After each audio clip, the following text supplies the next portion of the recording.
말씀을 묵상하면서 은혜로 하루를 여시기를 바랍니다. 다 함께 사도신경으로 우리의 신앙을 고백하겠습니다. 신앙을 고백하실 때 진심을 다해 고백하시기를 바랍니다. 전능하사 천지를 만드신 하나님 아버지를 내가 믿사오며 그 외아들 우리 주 예수 그리스도를 믿사오니 이는 성령으로 잉태하사 동정녀 마리아에게 나시고 본디오 빌라도에게 고난을 받으사 십자가에 못 박혀 죽으시고 장사한 지 사흘 만에 죽은 자 가운데서 다시 살아나시며 하늘에 오르사 전능하신 하나님 우편에 앉아 계시다가 저리로서 산자와 죽은 자를 심판하러 오시리라.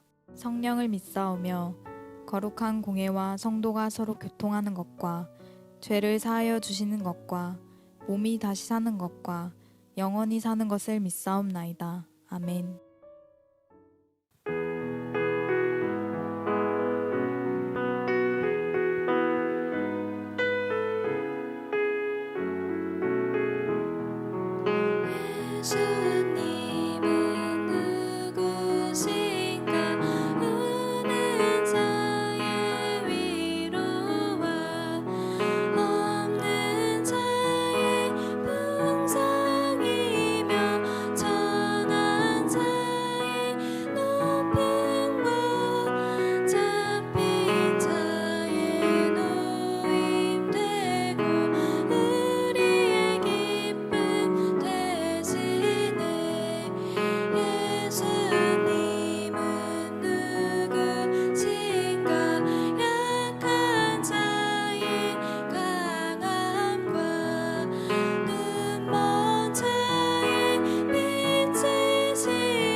오늘 우리가 함께 나눌 말씀은 사도행전 12장 11절에서 17절까지의 말씀입니다.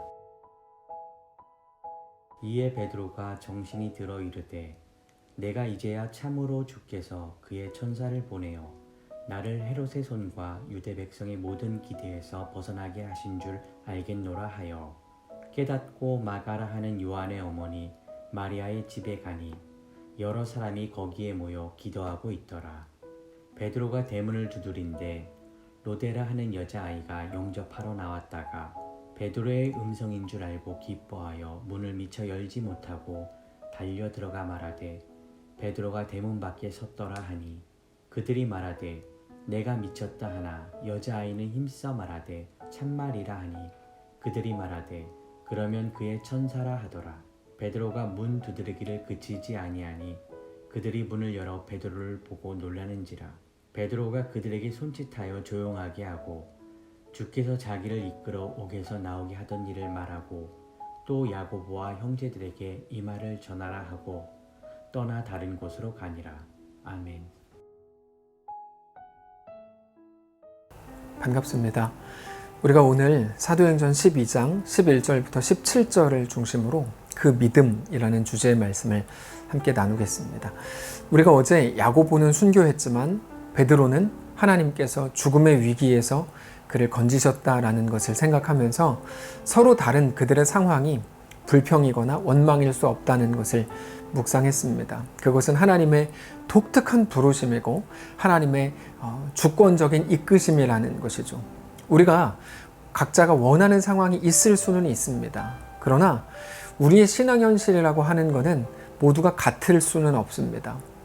누구도 부모를 선택해서 태어난 게 아니듯이 우리에게 주어진 신앙 현실, 우리가 살아가야 할, 살아내야 할 신앙 현장이라고 하는 것도 우리가 결정할 수 있는 게 아닙니다. 그것은 하나님께서 우리의 마음과 성향과 상태를 아시기 때문에 하나님께서 우리에게 주시는 현장인 것입니다. 우리에게 대한 하나님의 이끄심인 거죠. 그리고 그것이 우리에게 요구된 사명이라고 어제 이제 마지막 부분에 빌립보서를 통하여 말씀을 드렸습니다.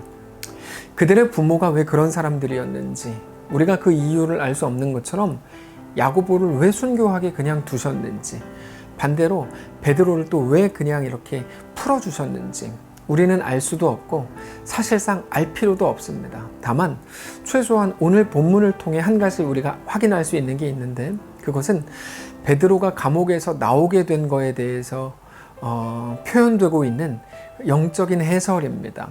11절에 잘 나와 있는데 한 목소리로 읽겠습니다. 시작. 이에 베드로가 정신이 들어 이르되 내가 이제야 참으로 주께서 그의 천사를 보내어 나를 헤롯의 손과 유대 백성의 모든 기대에서 벗어나게 하신 줄 알겠노라, 이렇게 말하죠. 이거에 대한 영적인 해석, 베드로가 풀려난 거에 대한 영적인 해석이 그거라는 거예요.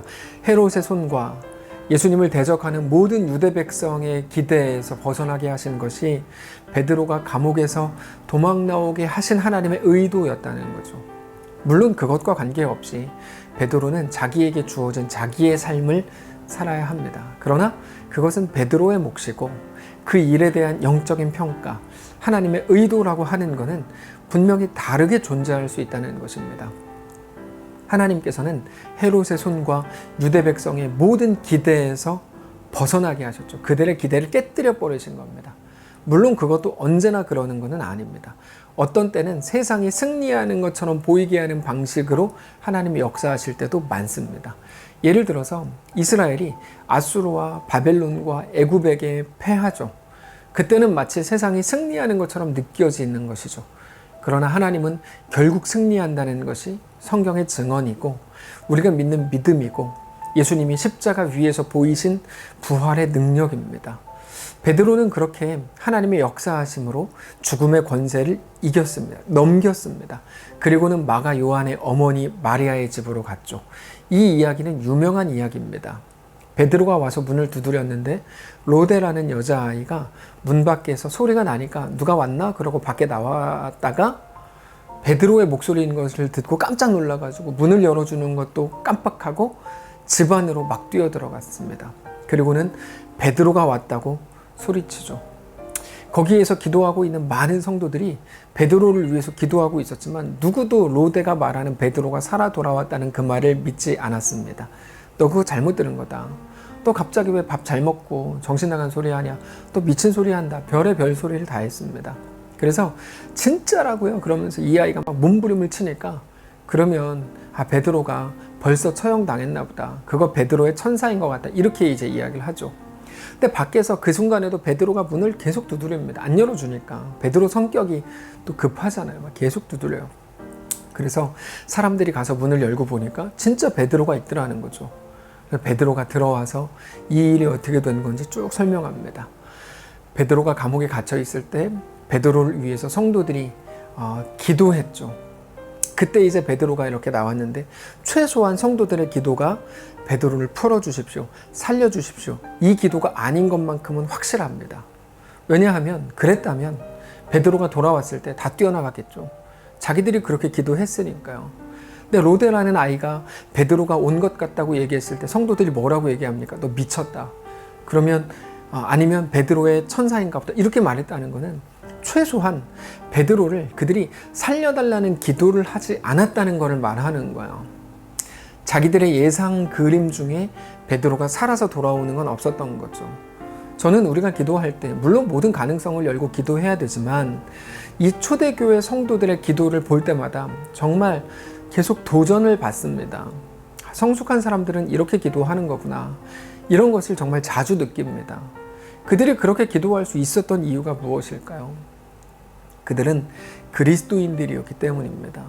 분명히 예수님을 죽음에서 승리하게 하신 하나님, 사망 권세를 깨뜨리신 예수님을 정확히 믿고 있었기 때문입니다. 죽음이 가장 큰 위협이요, 가장 무서운 권력이라면 누구도 그렇게 할 수 없습니다. 무조건 살려달라 그러는 게 맞습니다. 그러나 그들에게 있어서 더 이상 죽음이 가장 큰 권력이 아니었던 겁니다. 죽음보다 더 강력한 하나님의 은혜가 있는 것을 믿었던 겁니다.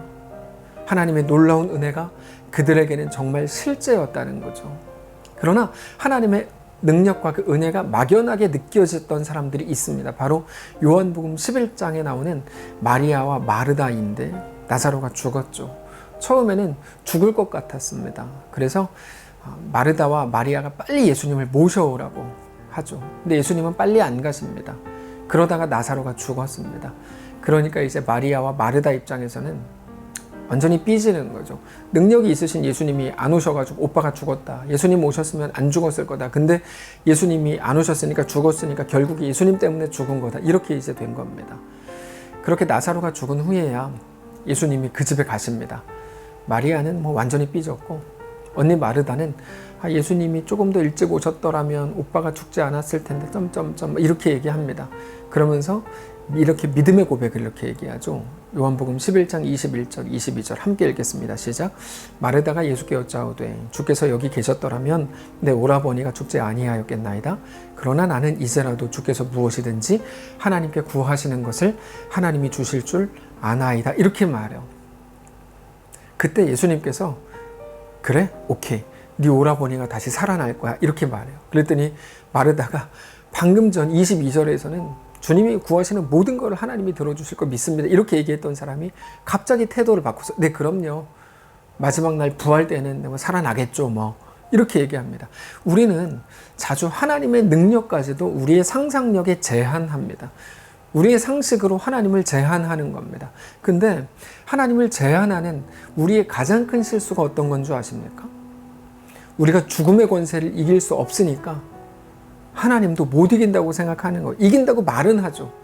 실제로는 생각을 못해요. 그래서 어떻게 합니까? 그래서 나오는 현상이 무조건 살려달라는 거예요. 무조건 살려주십시오. 무조건 병이 낫게 해주십시오. 무조건 경제를 회복시켜 주십시오. 왜 그게 하나님을 제한하는 거예요? 무너진 자리에서는 하나님도 어쩔 수 없다고 생각하는 겁니다. 그래서 일단 일으켜 달라는 겁니다. 그런데 성도 여러분, 우리는 하나님이 어떤 분이신지 알아야 합니다. 우리 하나님은 우리가 완전히 무너진 그 자리, 완전히 넘어진 자리, 답이 없는 자리에서도 놀랍게 역사하실 수 있는 분, 놀랍게 역사하시는 분이라는 사실을 믿으시기 바랍니다. 그게 팔복이라고 말씀을 드렸습니다. 팔복의 핵심 내용이 그거라고 말씀을 드렸죠. 심령의 가난함, 애통함, 의에 줄이고 목마른 거, 이게 그냥 감성적인 표현이 아니라고 말씀을 드렸죠. 진짜 죽음의 자리고 진짜 가난해진 자리고 거기에서 하나님은 천국을 만들어 주시더라는 겁니다. 우리는 그 두 개가 연결이 안 됩니다. 넘어짐이 있더라도 도약이 있고 다시 일어설 것 같고 그러면서 일어서는 거지 죽음에서 어떻게 한 번에 천국이 되냐, 이게 말이 안 된다고 생각하죠. 근데 하나님은 그게 됩니다. 그게 바로 죽음의 권세를 깨뜨리셨다는 말의 의미고 실제의 사건입니다. 죽음에서 죽은 자들 가운데 살아나신 우리 예수님을 믿으시기 바랍니다. 우리의 죽음에서요, 너무 넉넉하게 우리를 살리실 겁니다. 그걸 믿으면 어떻게 됩니까? 모든 일에 대해 초대교회 성도들처럼 기도할 수 있게 됩니다. 기도의 내용이 믿음으로 꽉 찰 수 있게 됩니다. 여러분 상상해 보십시오. 내 기도의 내용이 믿음으로 꽉 채워진다? 너무 놀라운 이야기죠. 우리의 믿음이라고 하는 건 기껏 상황이 변할 거에 대한 믿음인데 성경은 그걸 믿음이라고 말하지 않아요.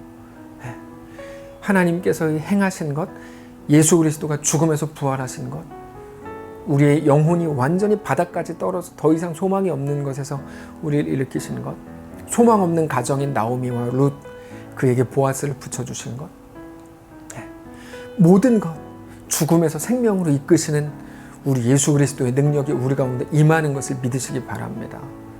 우리 기도의 내용이 믿음으로 꽉 채워지기를 정말 원합니다. 죽인다고 그러는데 거기다가 대고 뭐라 그래요? 죽여라. 그래도 나는 예수를 믿는다.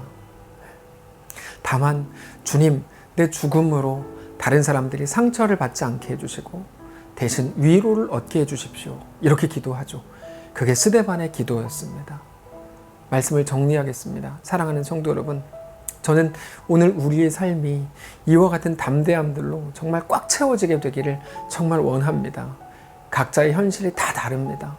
그 속에서 죽음을 이기신, 죽음의 권세를 깨뜨리신 예수 그리스도를 향한 온전한 고백과 그 믿음이 우리의 모든 생각과 말과 오늘의 결정에 가득 채워지시기를 원하고, 특별히 아까 마지막에 했던 도전처럼 기도의 내용이 믿음으로 꽉 채워지실 수 있기를 바랍니다. 그렇게 주님과 믿음으로 동행하는 거룩한 성도들이시기를 축복합니다. 기도하겠습니다. 살아계신 하나님, 우리는 자주 두렵습니다. 그래서 두려움의 현장, 두려움의 현실을 두렵지 않은 현실로 바꾸는 것만이 능사라고 생각했는지도 모릅니다. 두려움, 우리가 두려워하는 거고 하나님은 전혀 두렵지 않으시고 오히려 하나님은 그것을 통해서 놀라운 일을 이루실 수 있다는 것을 믿는다면 그 믿음으로 더 담대한 기도들이 우리 속에 시작되게 하옵소서.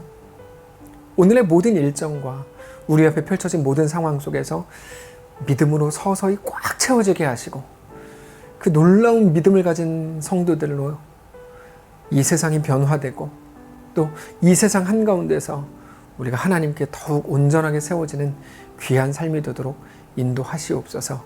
감사드리며 살아계신 예수님의 이름으로 기도합니다. 아멘.